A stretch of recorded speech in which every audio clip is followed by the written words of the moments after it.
Muito bem, pessoas. Vamos começar. Bem-vindos. Deixa eu me ajeitar aqui. Bom, hoje eu vou falar sobre isso aí. Comunicação para liderança. E eu vou me basear para isso no caso Mandetta, Ministério da Saúde e as declarações do Bolsonaro. Olha só, ontem foi um dia rico de material para a gente falar de comunicação para liderança.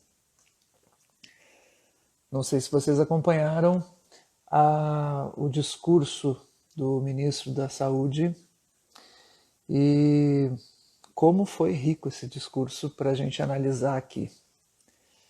Muito bem, como a gente sempre fala, a live é sobre oratória, o tema da nossa live sempre é oratória, café com oratória, e o objetivo é analisar a comunicação em diferentes contextos, então hoje vai ser esse. Bom dia, Silvana, querida. Então vamos lá, olha só, vamos começar a entender este caso. Como sempre, fiz as minhas anotações. Vamos lá, olha só.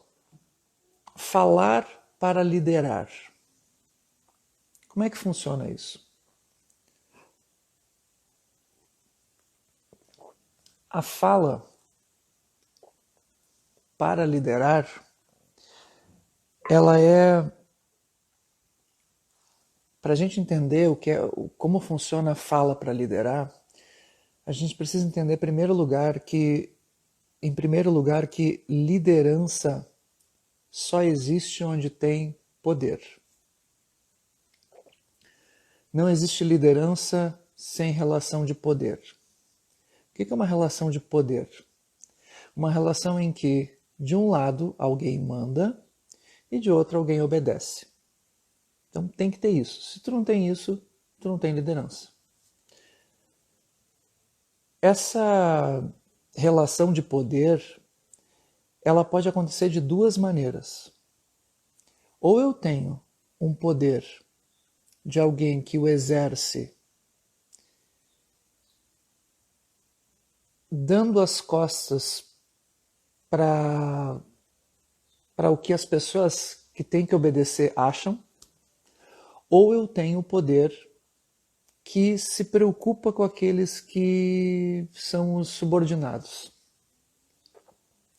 Melhor dizendo, ou eu tenho alguém que exerce o poder com a aceitação daqueles que são os subordinados, ou eu tenho alguém que exerce o poder sem aceitação. Então, o poder ele pode ser exercido de duas maneiras, com aceitação ou sem aceitação. Quando eu tenho um líder, ele é o tipo de pessoa que exerce um poder com a aceitação dos subordinados. Se eu tenho alguém que exerce uma função de poder sem aceitação, esse cara não é o líder. É o cara que no mundo empresarial a gente chama de chefe, então somente chefe.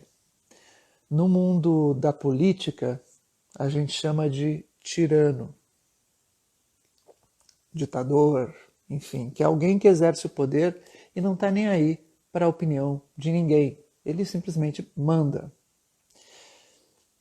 Vamos entender melhor. Então, vamos pegar exemplos concretos. Vamos pegar primeiro o contexto empresarial. Dentro de uma empresa, se eu tenho um chefe, eu tenho alguém que manda, que estabelece as metas da empresa, estabelece aquilo que ele considera importante e sem dar nenhuma justificativa, seria o extremo da chefia sem aceitação.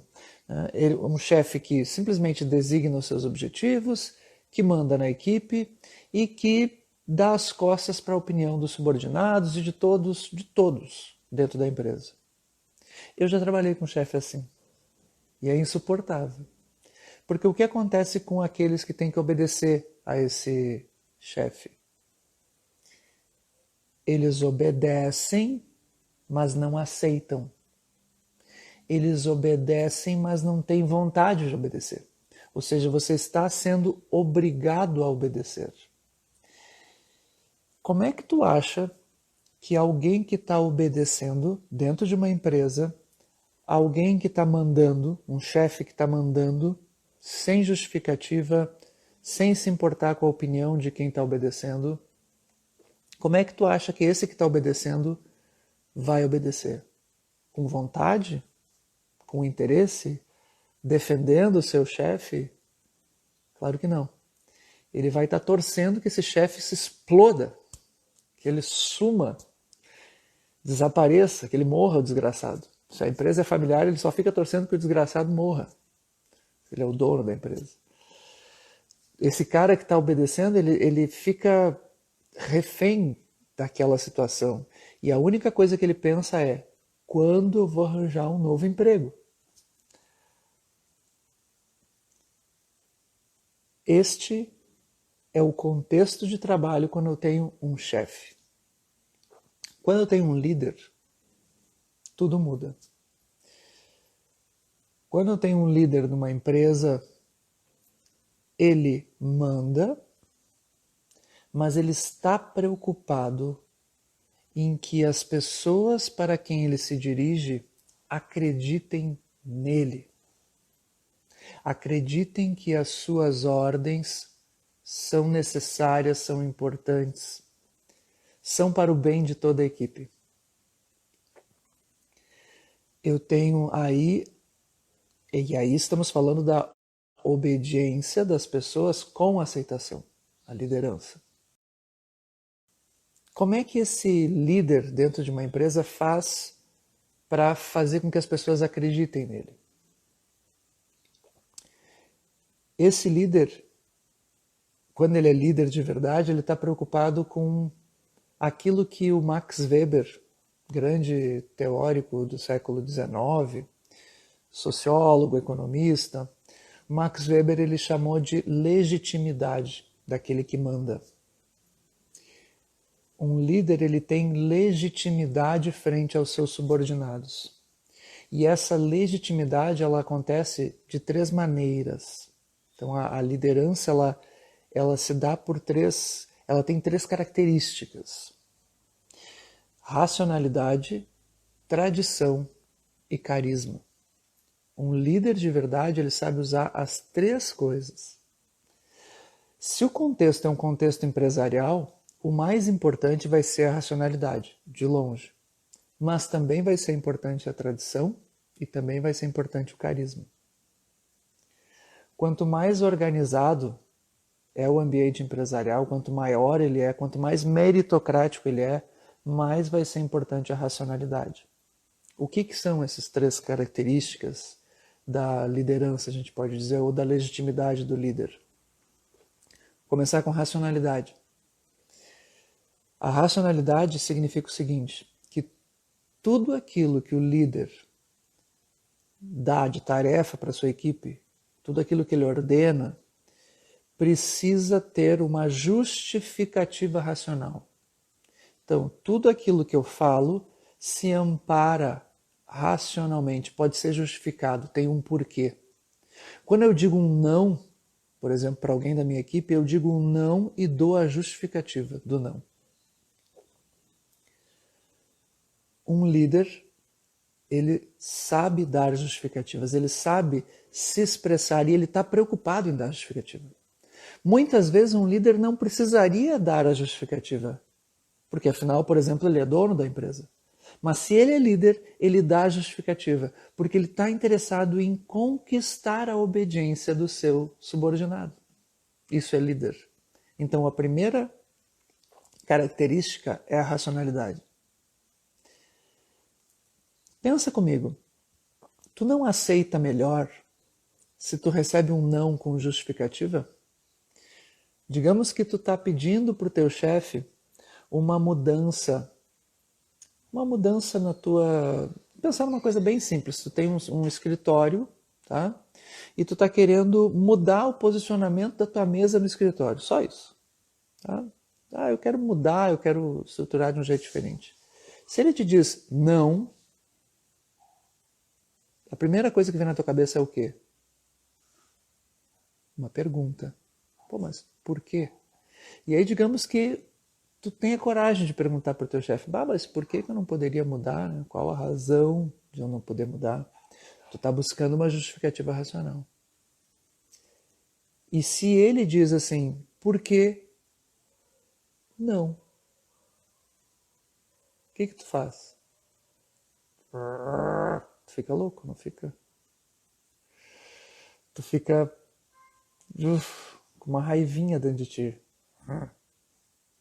Agora, se ele pega e te diz assim, olha, não dá para mudar a estrutura da sala neste momento, porque isso vai implicar em mudança no cabeamento de Wi-Fi, e aí eu vou ter, tu quer fazer essa mudança, mas eu tenho outras salas que vão poder também querer fazer essa solicitação, e eu teria que mudar todo o cabeamento de internet, e isso pode prejudicar o Wi-Fi, e aí te dá uma série de explicações técnicas e que não vão, talvez, assim, satisfazer a tua vontade, porque tu gostaria de fazer a mudança, tu acha que ia ser melhor, mas ele te dá uma razão. E aí não fica mais fácil de tu aceitar? Por mais que às vezes tu não concorde com a razão, mas sabendo que existe uma razão, não é melhor? É melhor, né? Por quê? Porque ele usou uma justificativa racional. Então, racionalidade é o primeiro dos requisitos. Ainda mais de uma empresa, ainda mais em um ambiente que leva em conta, uma empresa que leva em conta a meritocracia. Toda empresa é um local onde, quanto mais eficiente ela é, mais leva em conta a meritocracia. Tá? Ou seja, a meritocracia significa as pessoas estão lá por mérito, pela eficiência, em prol da organização. Beleza. Agora, quais são os outros dois aspectos da liderança? Primeiro, então, racionalidade. Segundo, tradição. Todo bom líder respeita a tradição. Ou seja, o que significa isso? As pessoas, quando obedecem a uma ordem de um líder, elas tendem a obedecer aquilo que na minha cabeça eu já estou acostumado a obedecer. Existe dentro da nossa cabeça uma tendência a obedecer aquilo que a gente já está mais familiarizado, mais acostumado, aquilo que já é um hábito até. Então, um bom líder, ele vai saber respeitar a tradição do ambiente profissional. Por exemplo, digamos que eu tenha uma... Vamos pegar... Vou dar um exemplo. Chimarrão no Rio Grande do Sul. Há uma tradição que envolve todo o Rio Grande do Sul com relação a chimarrão. E é muito comum em certas empresas as pessoas tomarem chimarrão no ambiente de trabalho. Gerentes. Eu trabalhei durante anos no interior, dentro de uma instituição, e lá todo mundo tomava chimarrão o tempo inteiro, nas reuniões, etc. E se você vai, por exemplo, no ambiente de cooperativa no interior, é muito comum isso acontecer. Né? Atender o cliente da cooperativa com um chimarrão. O gerente está ali, enfim, o supervisor, seja lá qual o cargo, estão com chimarrão. E numa dessas empresas, dessas cooperativas que eu atendi, teve um líder que determinou acabar com o chimarrão. Disse, não vai ter mais chimarrão, porque o chimarrão ele acaba... Ele nem deu justificativa. A justificativa foi só econômica, porque a própria cooperativa pagava a erva de chimarrão, eles quiseram fazer um corte de custos.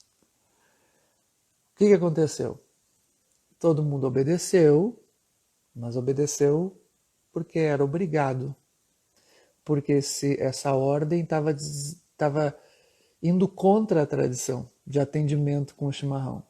Foi ruim para a equipe, que ficou contrária a essa decisão, e ficou ruim com o cliente, porque o cliente estava acostumado a receber o chimarrão. Havia uma tradição de chimarrão no ambiente de trabalho. Então, todo líder deve levar em conta a tradição. E aí tem vários aspectos da tradição que a gente poderia tratar aqui, vários exemplos também, mas a tradição é isso. Tá? Basicamente é você respeitar aquilo que na cabeça das pessoas já é uma expectativa. Fica mais fácil. Vou dar um outro exemplo. Vocês sabem que eu, como professor, eu sempre defendi que o professor seja um líder em sala de aula, porque o professor ele tem uma situação de poder. Inclusive, eu tenho um treinamento que chama-se Seja o Líder da Sua Aula. E nesse treinamento que eu dou em empresas, exatamente para ensinar a fazerem treinamentos dentro de empresas, eu defendo isso, que o professor, o treinador, seja um líder da turma. E uma das maneiras é a tradição. E como que eu faço isso em sala de aula? Por exemplo, tu respeitar a tradição no momento que tu vai dar aula, tu vai liderar aquele grupo ali, tu quer que as pessoas te obedeçam, te respeitem, respeitem as tuas orientações, prestem atenção em você, isso tudo é contexto de liderança. E aí, quando, por exemplo, eu dava aula, quando eu comecei a dar aula no direito, eu tinha 26 anos. Eu dava aula na faculdade de Direito. E eu, 26 anos, muito novo, né? Não tinha cara de professor. E o que eu fiz? Eu pensei, bom, eu não vou ter cara de professor, porque eu estou muito novo aqui.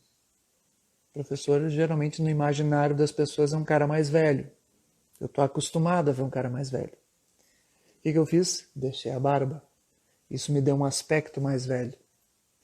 Além disso, eu pensei, como é que o aluno de direito está acostumado a ver um professor? O que ele está esperando? Um cara de terno e gravata. Então, eu vou vir de terno e gravata porque eles estão esperando, essa é a expectativa deles. Com isso, eu estou aderindo à tradição e vestindo a tradição. Fica mais fácil de eles aceitarem a minha liderança. Então, um líder ele precisa estar atento à liderança. E no caso, a liderança não, um líder precisa estar atento à tradição. E existem várias coisas que são tradições específicas da empresa. O líder precisa respeitá-las. Isso não significa que ele não pode mudar. Ele até pode mudar as coisas da tradição que ele considera erradas. Mas para isso ele vai precisar justificativa racional. Ele vai precisar carregar na outra característica que é a racionalidade.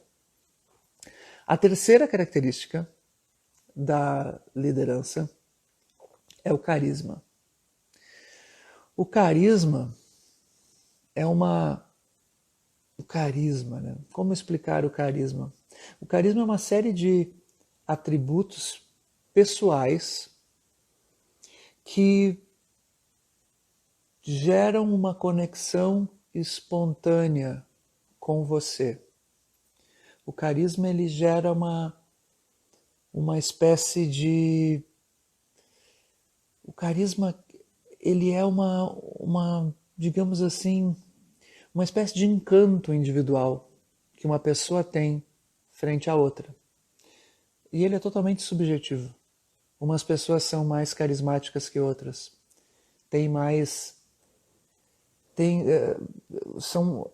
O Max Weber ele chama carisma de atributos mágicos. Tá? Eles são atributos mágicos.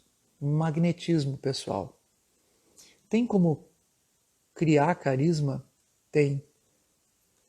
Apesar de ser algo visto como um atributo mágico, assim, subjetivo, hoje em dia, graças aos estudos da PNL, especialmente da PNL, é possível modelar o carisma. É possível criar conexão.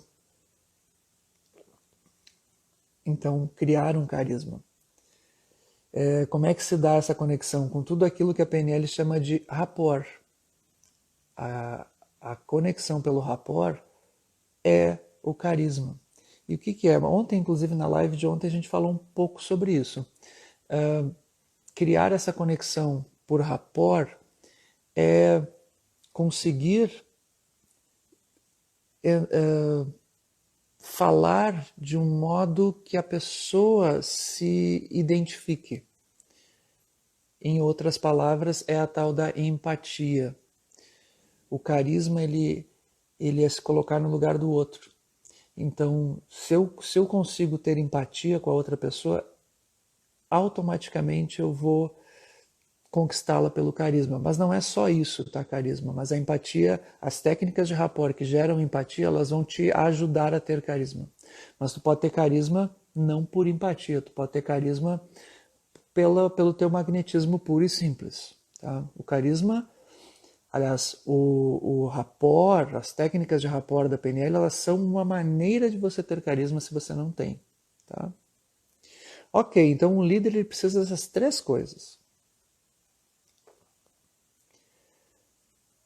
E aí vamos entrar na situação, saindo da situação da empresa e indo para a política, entendendo o conflito existente entre o ministro da Saúde e o presidente da República. Vamos entender essa situação. Deixa eu só ver meu tempo aqui. Tá, beleza, tá bem tranquilo. Então vamos lá. Olha só. Então, toda liderança precisa toda liderança precisa que, para ela existir, que as pessoas acreditem no líder. Então eu preciso que os meus subordinados acreditem em mim, se eu sou o líder. Numa empresa, é isso que importa, que a minha equipe acredite em mim, líder. E essa crença de que eu sou bom, ela vai estar pautada na racionalidade, na tradição e no carisma, especialmente na racionalidade. Numa empresa, quanto mais organizada, quanto melhor é a empresa, quanto mais eficiente, mais importante é a racionalidade. E a racionalidade para uma empresa, gente, é o seguinte: a empresa tem tais e tais valores, ou seja, isso aqui para a empresa é importante. O que você faz na prática para perseguir esses valores? O que nas tuas metas de dia a dia, de metas concretas para a tua equipe está de acordo com os valores? Se isso fecha, se essa conta fecha de metas e valores da empresa, eu tenho eficiência, eu tenho mérito, eu tenho racionalidade e com isso eu tenho liderança dentro de uma empresa. Tanto para quem você presta satisfação, o teu líder, o presidente da empresa, quanto para a tua equipe. Mas é claro, esses critérios eles são objetivos, são racionais, mas isso não dispensa a existência de tradição e de carisma. Essas duas coisas contam, mas vão contar menos quanto mais organizada é a empresa. No mundo da política, essa equação não é a mesma. Porque no mundo da política, o líder, ele não conversa só com a sua equipe, com a equipe que ele coordena. Vamos dar nome aos bois. O ministro da Saúde, quando ele fala, ele não fala só para a sua equipe, para a equipe de pessoas que ele lidera. O presidente da República, ele não fala só para a equipe dele que ele lidera, ou seja, os seus ministros e assessores, enfim. Não. Tanto o ministro da Saúde quanto o presidente da República, eles falam, além da equipe, eles falam com o povo. Eles falam, além do povo, também com outros possíveis aliados, outros políticos. Falam também, além de tudo, com a imprensa. Então eu tenho a equipe, o povo, outros aliados políticos e a imprensa. Eu tenho que falar com esses quatro caras. que eu estou aqui de cabeça elencando.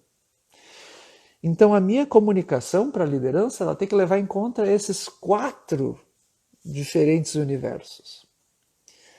E a gente pode analisar num bom comunicador, num bom líder, alguém que consegue usar bem da comunicação para nesses 4 contextos. E aí vamos analisar a crise, então, existente hoje entre ministro da Saúde e Bolsonaro, para a gente entender se fecha essa conta aqui, como é que tá? Como é que está esse uso, essa fala para a liderança do Bolsonaro e a fala para a liderança do Mandetta? Vamos chegar lá. Só uma coisa antes. Aqui eu não vou analisar se as decisões do Bolsonaro são boas ou se as decisões do Mandetta são boas. Não me interessa aqui o conflito de fundo, me interessa a comunicação dos dois, tá? Então, não é uma análise das políticas de saúde, é uma análise da comunicação dos dois segundo os critérios de liderança, de fala para a liderança, tá? Que é esse o motivo de tudo o que acontece aqui. Eu sempre vou estar falando de comunicação. Então vamos entender o caso, tá? O que eu tenho? Eu tenho, de um lado, o presidente da República, o Bolsonaro. Bolsonaro, ele está insatisfeito com a política do Mandetta, ministro da Saúde. Por quê? Porque o Bolsonaro, e eu vou evitar dar justificativas psicológicas, vou evitar ao máximo entrar na questão política, tá? Então, se tu é bolsonarista ou se tu é anti-bolsonarista, tá? Eu não vou entrar nesse mérito. O que me interessa aqui é entender a situação em comunicação. O Bolsonaro, ele está insatisfeito com o trabalho do Ministério da Saúde, por quê? Porque na concepção dele, ele quer o tal do isolamento vertical, ou seja, deve-se isolar as pessoas que são mais vulneráveis para a situação do Covid-19, para essa doença, então idosos, pessoas que já têm comorbidades, segundo o presidente da República, segundo aquilo que ele acredita que é o melhor, deve-se fazer isso. Esse isolamento vertical.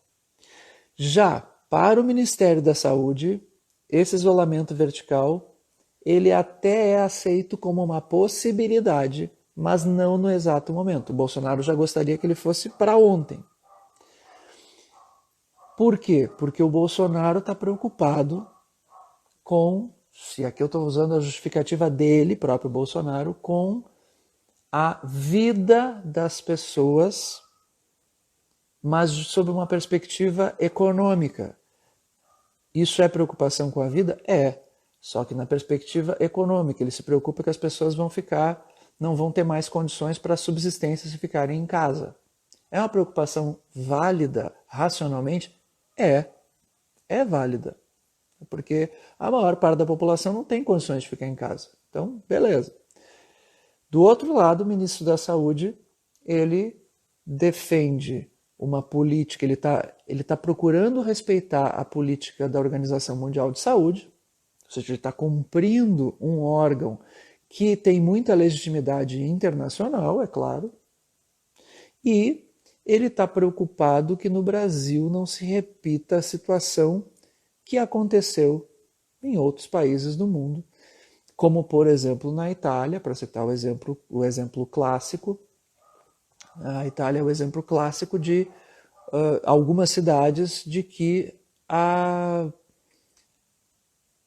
falta de isolamento teria acabado causando um prejuízo muito maior em termos de vidas humanas expostas ao vírus. Tá, eu tenho essas duas posições. As duas são justificáveis racionalmente. Eu tenho médicos que defendem uma posição e médicos que defendem a outra posição. Então, as duas têm justificativa racional. Tu pode concordar com uma, tu pode concordar com outra. Até aí, eu tenho duas posições. Agora vamos falar da comunicação deles. Olha só, o que acontece? Vamos elencar os fatos e o modo como as pessoas foram comunicando. Tu tem essa divergência, que está clara. Aí o que você tem? Vamos entrar nas questões de fundo. O presidente, ele está numa disputa política com alguns governadores. Esses governadores defendem a posição de um isolamento ainda mais radical que o do ministro da Saúde. Especificamente os governadores do Rio de Janeiro, o Wilson Witzel, e mais ainda o governador de São Paulo, o Dória, o João Dória. Eu diria mais ainda o João Dória porque o João Dória é mais protagonista, não pelo nível de inimizade com relação ao Witzel, também ele é tão grande quanto o Dória, mas o Dória ele está com maior protagonismo nisso, até porque o Dória consegue também se comunicar melhor, e é por isso que ele se torna mais protagonista dessa ala dos governadores em conflito com o presidente. Então eu tenho esse contexto de disputa política. Por que existe esse contexto? É questão eleitoral. Tá? Dória e Wilson Witzel estão interessados na presidência da República, isso está claro. Tá? E o Bolsonaro também está interessado na reeleição dele. Então tem essa disputa. Tá? Ela é boa, ela é ruim, não me interessa aqui também. Os governadores têm um posicionamento em que eles podem dizer que respeitam ao ministro da Saúde. Então, eles podem tranquilamente dizer, olha, o que a gente está fazendo é respeitando a ONU e o ministro da Saúde. Mas não respeitamos o que o Bolsonaro quer. De outro lado, eu tenho o Bolsonaro olhando para o seu ministro da Saúde e dizendo, filha da mãe, tu está dando mais arma para esses caras com a tua posição, para eles me atacarem. Somado a isso, eu tenho imprensa, a imprensa, digamos assim, oficial, os grandes órgãos de mídia, apoiando esses governadores. Porque esses órgãos poderosos, eles são contra o Bolsonaro, e o Bolsonaro é contra eles vivem isso eu não preciso nem dizer desse fato, mas o Bolsonaro, desde antes de eleito, ele tem como inimigos, né, a Folha de São Paulo, o Globo, enfim, todos os grandes jornais e a Globo especificamente em termos de TV. As outras TVs não, né, o SBT, Record, essas são favoráveis até favoráveis ao Bolsonaro. Ok, então tem esse contexto. Então os órgãos de mídia mais poderosos, que fazem mais alarde, estão a favor dos governadores. Os jornalistas que trabalham nas redações também estão favoráveis aos governadores e, por consequência, favoráveis ao ministro da Saúde. O ministro da Saúde está com...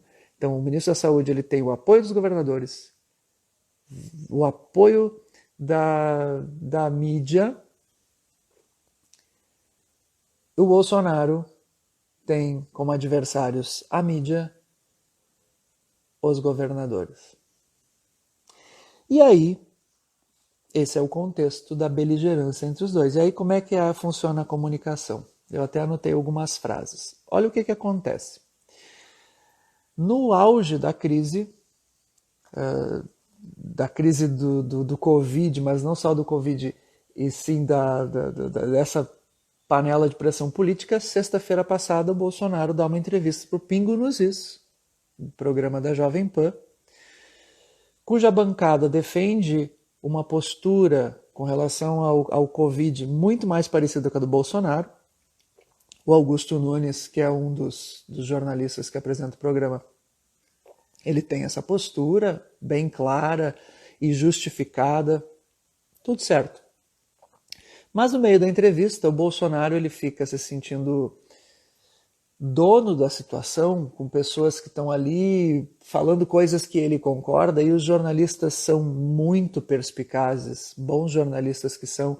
O objetivo do jornalista ali é extrair do entrevistado aquilo que mais vai gerar informação. Esse é o interesse. E jornalista bom faz isso mesmo. E eles foram perguntando. e perguntando sobre essa situação com Mandetta, com uma posição diferente e tal. E aí o Bolsonaro me larga, né, me larga a frase referindo-se ao Mandetta como alguém que está metido, né? Alguém que está passando do limite, que está se tornando arrogante. Ele usa alguma palavra similar a arrogante. E aí, isso gera uma repercussão no final de semana enorme. Ou seja, Bolsonaro passou pela primeira vez nessa entrevista a falar, nomeando o seu ministro como alguém que está muito metido, né? E ele está falando aquilo ali para colocar o ministro no lugar dele. Aí o que acontece? Aí no final de semana, o Mandetta, se sentindo queimado, resolve nem aparecer na mídia, assim, naquelas entrevistas, ele evita elas, né, aquelas entrevistas do Ministério da Saúde, que estavam acontecendo todo final de semana, ele evita, e aparece num show, né, da dupla Jorge Mateus, transmitido pela internet. Acho que foi no Instagram, sei lá, eu não sei, eu não acompanho o Jorge Mateus, mas eu fiquei sabendo da notícia, e o Mandetta aparece lá num vídeo dizendo que, elogiando, um pronunciamento super tranquilo de quem defende aquilo que ele está defendendo, o isolamento total. E assim, um pronunciamento normal, de incentivo, elogiando a dupla por ter feito um show via internet, que está certa, a iniciativa da dupla, nada contra, foi tudo certo. E o pronunciamento também está bom, eu vi o pronunciamento super legal. Porém, nesse contexto, o pronunciamento dele foi visto como mais uma iniciativa de afirmação da sua postura, que é contrária ao do presidente e que é favorável aos governadores e favorável à mídia. E aí tá dada a explosão da relação entre o presidente da República e o seu subordinado. Aí, o Bolsonaro, que já tinha chamado ele de arrogante, enfim, ou algo parecido, ele resolve falar numa daquelas conversas com os seus apoiadores, filmada, e que depois é óbvio que vai para a rede social. Ele fala que tem o poder da caneta. E aí, né, se referindo direto ao ministro Mandetta, diz que tem o poder da caneta e qualquer coisa ele vai... e não é qualquer coisa, ele diz que vai fazer a mudança no momento certo. Ali, o Bolsonaro está dando, primeiro, um recado para o Mandetta de que ele estará demitido. Ele está praticamente demitindo o Mandetta. Ele não dá o nome do Mandetta, mas é óbvio que era para o Mandetta. E mais do que isso, então ele está declarando o seu inimigo dentro da sua equipe. Ele está dizendo, eu só não vou demitir agora porque eu ainda preciso de mais alguma coisa. Talvez não seja agora, hoje, talvez seja amanhã. É praticamente isso que ele está dizendo. E dando o recado para a população, e aqui é importante entender a política. O Bolsonaro, nesse momento, ele está falando com o seu apoiador, que está querendo uma postura diferente, que está querendo a postura dele, Bolsonaro, de que as pessoas devem voltar a trabalhar e tudo mais. Ele está defendendo esse anseio popular. E, ao mesmo tempo, ele está dizendo para a mídia que ele tem essa postura, ele está dizendo para os governadores que ele tem o poder. E aí é um problema. Porque quando você diz que você tem o poder para alguma coisa, você precisa agir. Aliás, mais do que dizer que tem o poder, você tem que fazer. E aí falamos da comunicação do Bolsonaro. Nessa comunicação, o que ele fez? Para que serve? Quando a gente comunica, a gente tem que pensar qual é o objetivo da comunicação. Nesse momento, nessa história de dizer que ele tem a caneta na mão, ele comunicou dando uma ameaça. ameaçando o próprio ministro. Para o ministro, é uma ameaça, dizendo: eu tenho poder sobre o teu cargo, eu posso te demitir. Para a população, o que ele está dizendo? Ele está tendo que afirmar que ele tem poder. Só que afirmar que tem poder sem usufruir desse poder, sem mostrar esse poder na prática, é como o cão que ladra e não morde. Ou como dizia Margaret Thatcher. Margaret Thatcher falando sobre liderança, ela dizia que é mais ou menos como ser uma dama. Quando você precisa dizer que é uma dama, você já não é mais uma dama. Porque uma dama não precisa dizer que é uma dama. Bolsonaro não precisava dizer que ele tem o poder da caneta. Ele tem que usar. Ou se disser, mais ainda tem que usar. Ficou na obrigação de usar. Só que ele não usou. Teve uma reunião ontem. Nessa reunião estava o Mandetta, estava todos os ministros, como tem acontecido essas reuniões, e ele manteve o Mandetta. Ou seja, ele deu a oportunidade para o Mandetta ficar. Bolsonaro foi o cão que ladra e não morde. Foi a dama que teve que dizer: sou dama. E aí o Mandetta teve a oportunidade de falar ainda como ministro e brilhar com a sua comunicação. Tudo que o Bolsonaro não conseguiu aproveitar em termos de comunicação para a liderança, o Mandetta conseguiu ontem. E aí vem a fala do Mandetta. A fala do Mandetta tem o seguinte: olha só como a fala do Mandetta em termos políticos, de liderança política, ela é precisa. Com isso, eu não quero dizer que o Mandetta vai se manter no poder. Acho que ele não vai se manter no poder. Eu acho que ele vai cair em breve. Tá? Porém, ele cai capitalizando o apoio político. A fala do Mandetta, ela é uma fala que ela agrega ser e parecer. Ou seja, ela agrega as crenças das pessoas. Eu vou te mostrar aqui na essência da fala dele de ontem. Tá? Foi uma fala de ontem à noite. Foi à noite? Final da tarde. Olha só o que ele diz. Olha como é uma fala que carrega toda aquilo que eu falei em termos de liderança. Aspectos racionais, tradição e carisma. Olha só. Primeiro, ele fala que toda essa confusão, essa crise em torno de se ele fica, se ele vai, tudo isso, ele não dá nome ao Bolsonaro em nenhum momento, mas ele fala que toda essa crise dessa semana que passou e esse final de semana, que ele nem quis falar no final de semana e que isso fez com que o trabalho esteja prejudicado. Razão. Ele falou da razão de ele não falar no final de semana, ele falou do baixo desempenho na segunda-feira, que foi quando ele deu esse pronunciamento, que ele não está conseguindo trabalhar e que a sua equipe não está conseguindo trabalhar e que isso é razão, tem justificativa racional em todo esse conflito. Criado por quem? Bolsonaro. Então ele está dizendo que ele não está conseguindo trabalhar pelo conflito gerado pelo Bolsonaro. Fala que as gavetas já estavam até limpas, ou seja, que ele já estava demitido.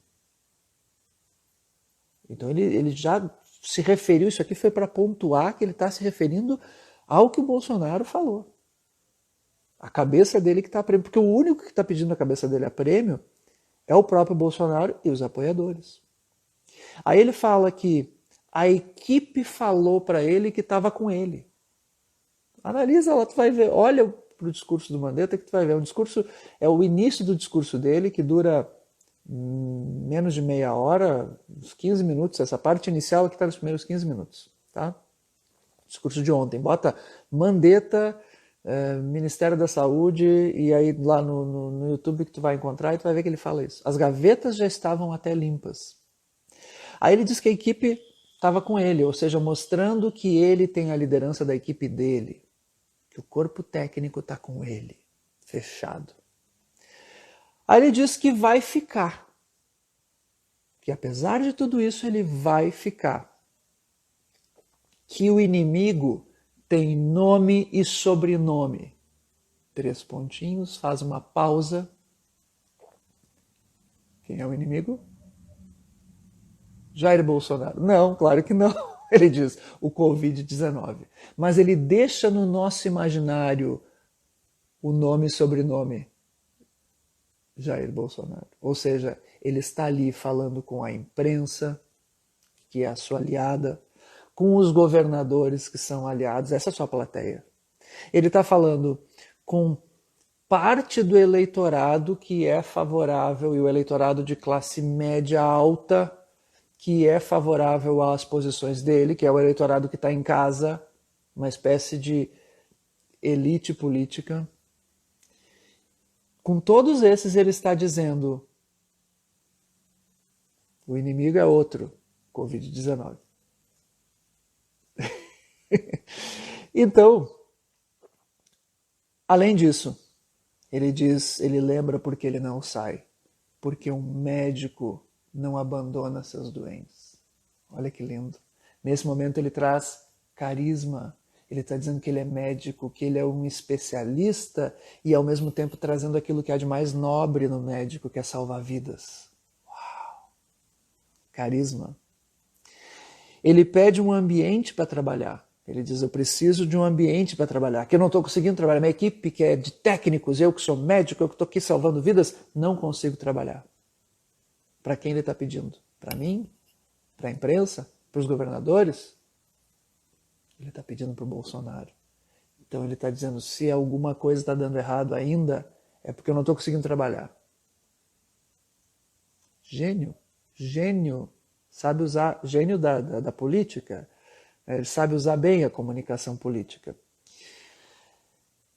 E aí, depois disso, ele dá uma série de justificativas técnicas do porquê das medidas que ele tem continuado a tomar, fala dessas questões técnicas, e depois de falar das questões técnicas, ou seja, mostrando mais justificativa racional.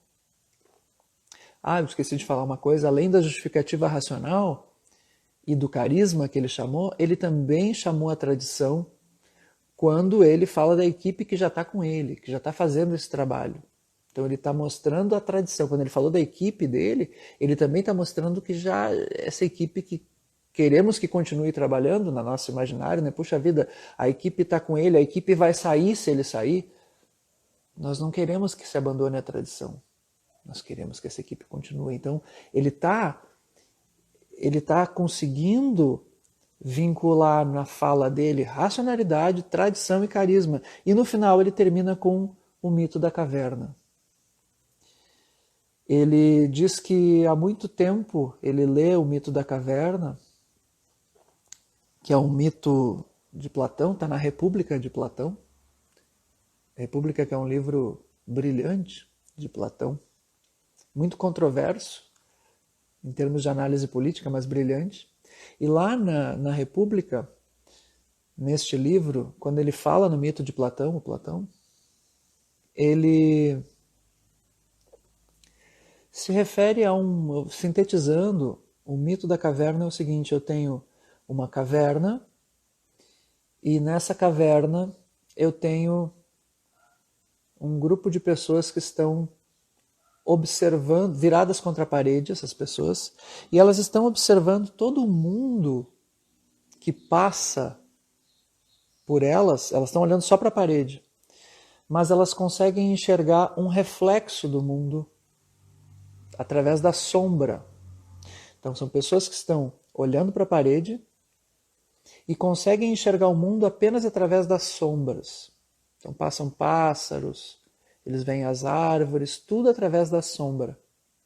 Quando o sol está batendo, eles enxergam as sombras. E o tempo todo voltadas para a parede. Até que uma dessas pessoas resolve sair da caverna e olhar para o mundo. Essas pessoas elas estão ali acorrentadas, mas uma delas se liberta das correntes e vai ver o que há de verdade no mundo. Quando ela chega fora da caverna, os olhos dela doem, porque ela não está acostumada com a luz. É difícil se adaptar àquela situação até que ela começa a enxergar o mundo, enxerga as cores e fica maravilhada com o mundo. E ela vai para voltar para as pessoas que estão lá aprisionadas e olhando apenas para a parede da caverna como é que é o mundo e diz, olha, eu posso soltar vocês. E vocês podem olhar o mundo e o mundo é maravilhoso. E essas pessoas ficam revoltadas contra esse que saiu, contra esse que viu o mundo. Porque elas não querem deixar de olhar a caverna, de olhar a parede da caverna. Elas não querem sair de lá. Elas não querem enxergar o mundo. Essa é a metáfora do mito da caverna. Numa camada aqui muito simples de explicação. E ele diz que o ministro Mandetta diz que ele há muitos anos lê esse mito da caverna e relê várias vezes e que ele continua sem entender. Para quem ele está falando aqui? Por que ele sacou esse mito da caverna aqui? Que ele diz que foi uma leitura de final de semana. Que ele preferiu não falar com a imprensa, não falar com ninguém e ficar lendo o mito da caverna para ver se entendia. O recado que ele deu tem nome e sobrenome. Jair Bolsonaro, aqui é Jair Bolsonaro. Por quê? Porque ele está se referindo ao Jair Bolsonaro como esse que não enxerga. Que não enxerga a realidade que ele está enxergando. É uma baita alfinetada, uma baita indireta. Alguns podem dizer assim, bah, mas será que ele quis dizer isso mesmo? Eu acredito que sim. Se ele não quisesse dizer isso, ele estaria cometendo um puta equívoco, porque tá claro. E ele é bem inteligente na comunicação para deixar isso. É praticamente como se ele dissesse assim, Bolsonaro, eu já vi a realidade. E aqui não é só a realidade da opinião dele com relação ao Covid-19. Eu já vi a realidade política. Tu pode até me demitir. Mas depois que a gente vê, não tem mais como desver. Como diz o Érico Rocha, não tem mais como desver. E todo mundo, políticos, imprensa, os meus aliados, parte do eleitorado viu a situação. Só tu que não está querendo ver. Tu está querendo ficar voltado para a parede da caverna. Bolsonaro, tu está encurralado. Porque agora ficou ruim para ti. Se tu me demitir, tu me deu a oportunidade de falar tudo isso que eu falei hoje aqui. Eu que sou visto como um médico, como um técnico e tudo mais que eu tenho a oferecer.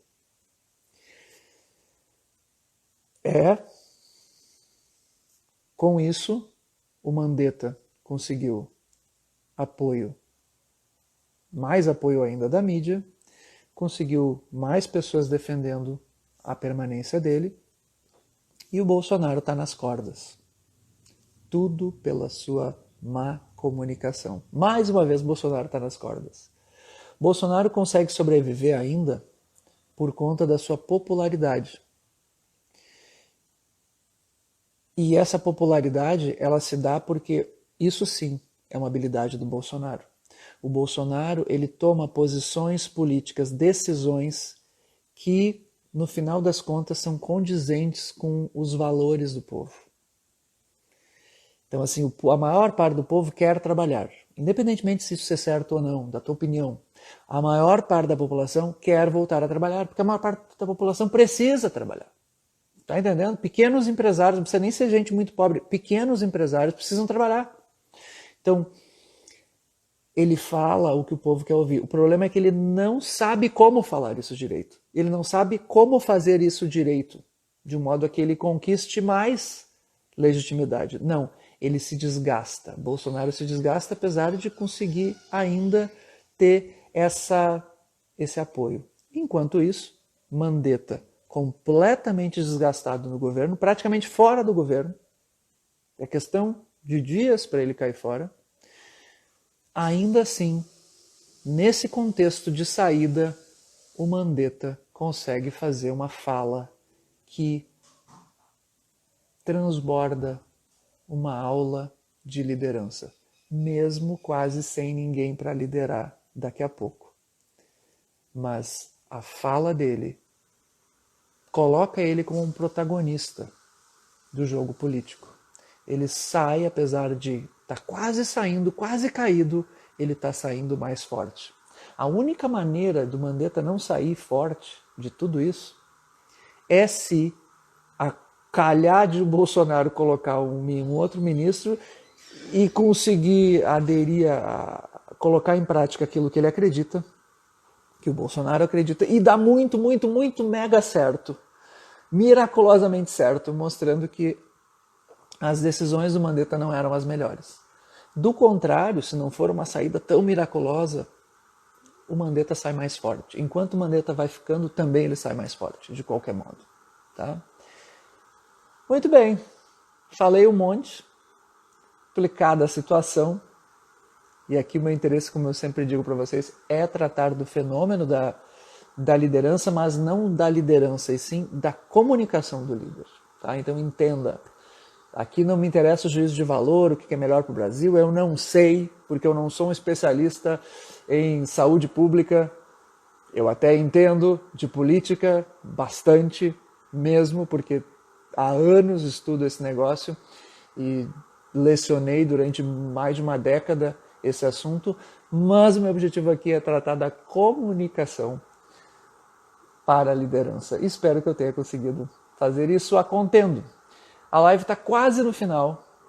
Eu prometo que nas próximas eu vou falar menos, mas é que hoje eu precisava falar disso porque eu precisava explicar muitas coisas para que vocês entendessem bem aquilo que eu queria. Tá bom? Tá quase fechando uma hora. Deixa eu dar um high five aí pro povo que tá aí. Povo, agradeço muito a presença de vocês aí. Essa live, ela pode e deve, por favor, ser comentada, compartilhada. Mande uns coraçõezinhos aí, porque isso me ajuda a tornar essa live presente sempre. É o meu compromisso. Todas às 7 da manhã estarei aqui. E tu tem esse aviãozinho aqui embaixo que tu pode compartilhar essa live com alguém que se interessa por política, que se interessa por comunicação, porque hoje eu falei de política e comunicação, liderança e comunicação. E da mesma forma, nos vídeos que aparecem no meu feed, no IGTV, curtam, compartilhem, porque isso me ajuda muito. Ok, pessoas? Ademais, olha minha irmã aí. E aí, Nara? Apareceu aqui no finalzinho? Tá trabalhando essa altura aí? Porque a gráfica Locus não para. Não para. Muito bem, pessoas. Foi um prazer, um privilégio. Meu tempo está se esgotando. Então eu vou me despedir. Tá bom? E até a próxima. Que é amanhã, né? Nos vemos amanhã. Tchau, pessoas.